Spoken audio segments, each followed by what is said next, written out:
ko adi kon Kindeli Vision yiɓuɓe ngal kawrital School and Sport duɗe coftal ɓalli hino mari fandunde basket sukaɓe rewɓe e hiɓe artude laawol ngol ɓe rewi gila yuɓɓugol ngal kawrital ha e ngal timmal ko fuɗɗi taw par ce que kadduɗe na rewɓe ɓen fof woni e nder sport on surtout basket on ɓay men yehi taw kadduɗe men daari men tawi no woodi faalaɓe e tawde duɗe goo kadi no woodi ara duɗe ara ko goto petti won toon faalaɓe ko ɓe wiyata sariyaji ɗi men watte nder sariyaji men tawi école no mari wano debbo goto ma ɗiɗo ma tato no wawi yaade yahana debbo wonɗo e école duɗal gotal fiyo wallumo kan kadi o fija donc aray no satti seeɗa mais déjà taw hay jewɓe ɓen fayɓe ɗon no mettaniɓe fi accutugol ɓe wano ɓe ara ka fijugol par ce que toujours ɓe ina ko golle worɓe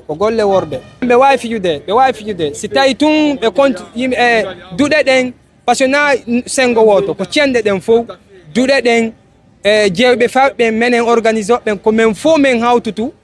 men waɗa structure goto men wallitoɓe son yi hande son naati on daari no ɓe fijirta noon wallahi si tawi paykuma no tawa e mum ɓerde ma nden weltoto Mariam Bari ko jiwo rerɗiɗo fijugol basket fota sabu o fiyani hay kippu sili on e leydi Rwanda kono wela fi wi'i makko ndeti côté birangon ɓe ɗon ɓe sotenlam mais côté babe ngangon ɓe nayi wattagol ngol sifaɗiɗo conci yalta ko yasino hulɓini bonne inde famille o en plus feno tam fuɗno juuɗe arno mi yaltire ni ɗum mi ɗettama yo mi watto andi tum jo basket ko ɓornotoɗo no hulɓini seeɗa woliren noon kono haalaji bonɗi tum woni ɓe wolta no woore amen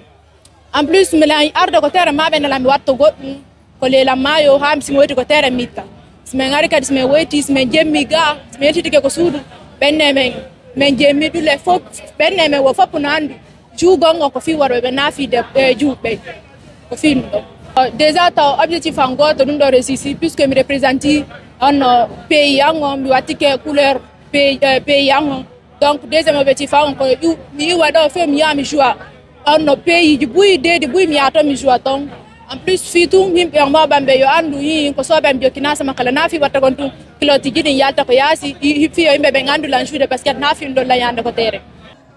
hertoɓe coftal ɓalli sandu basket leydi Guinée hino hollude ko honɗum hana waɗede ngam yo rewɓe ɓe yaaru yeeso e o basket ɓen peye ɗon ko yahangol suɗɗiɓɓen kala ka ɓe woni ɓe arta ɓe ɗuma ɓe mare ga hara ɓe waway entrainade sono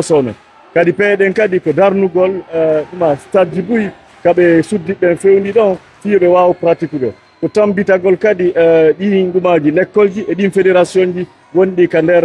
ka intérieur ka leyɗe men fiyo ɗi waw haray ɗi wawa kippude worɓen ɗi kippa kadi suddiɓɓen fiyoɓe waɗu o sport konete basketball